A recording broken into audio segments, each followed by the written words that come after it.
जय हिंद दोस्तों। भारतीय राजनीति में भाषा काफी महत्वपूर्ण है।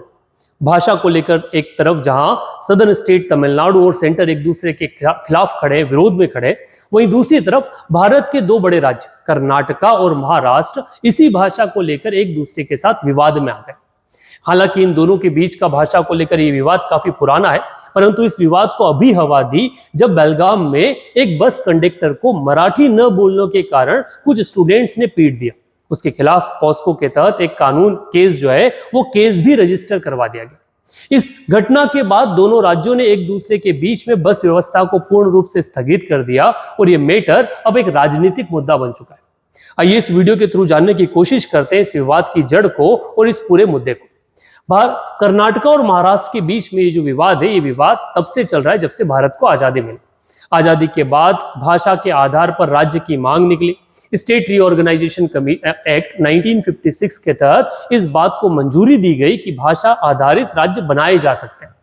1960 में महाराष्ट्र को एक सेपरेट राज्य बनाया गया मराठी भाषा के आधार पर।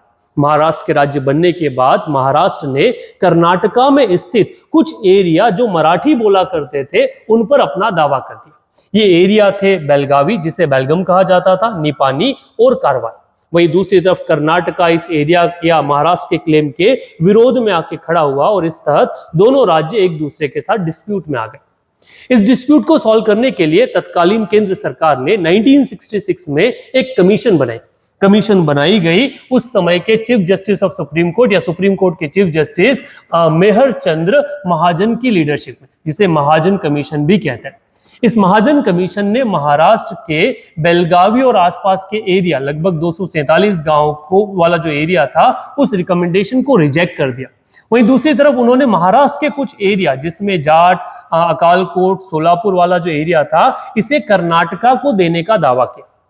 इस रिपोर्ट के आने के बाद महाराष्ट्र सरकार ने इसे रिजेक्ट कर दिया और कहा कि ये कर्नाटका को फेवर करती हुई एक रिपोर्ट बनाई गई जिसमें महाराष्ट्र के हितों को ध्यान में नहीं रखा गया। 1966 के बाद ये मुद्दा नहीं सुलझा।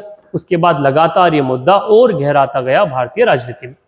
कर्नाटका ने इस बेलगाम का नाम चेंज करके बेलगावी कर दिया, वहां पर अपना विंटर लेजिस्लेटिव सीट बना दिया और आने वाले टाइम में इसे सेकेंड कैपिटल के रूप में डेवलप करना शुरू कर दिया। वही महाराष्ट्र लगातार अपने सदन में अलग अलग रैलियों में इस पूरे एरिया को लेकर अपना दावा जो है वो दावा करता रहा। पिछले समय 2004 में रिजोल्यूशन पास किया गया, 2014 में फिर महाराष्ट्र असेंबली में इसको लेकर एक रिजोल्यूशन पास किया गया। जब सिंधे सरकार बनाई गई, सिंधे सरकार ने फिर इस एरिया को लेकर अपना जो दावा है वो दावा प्रखरता से रखा। वर्तमान में ये दोनों राज्यों के बीच का जो केस है वो सुप्रीम कोर्ट के साथ में, सुप्रीम कोर्ट सालों से इस केस को लेकर बैठी है। अभी तक उसमें फाइनल हियरिंग होना बाकी है। सुप्रीम कोर्ट का नतीजा क्या आता है वो अलग है, राजनीति जो हो रही थी वो अलग है, परंतु अब इस मुद्दे में जनता कूद पड़ी। जनता मराठी न बोलने के कारण दूसरे को पीट रही है। अब इसको लेकर आप ओपिनियन क्या रखते हैं? क्या इस तरह से क्या देश में भाषा के आधारित कुछ झगड़े होने चाहिए जब हम एक रूप में काम कर रहे हैं? आप क्या ओपिनियन रखते हैं इस मुद्दे पर? कमेंट बॉक्स में जरूर लिखिएगा।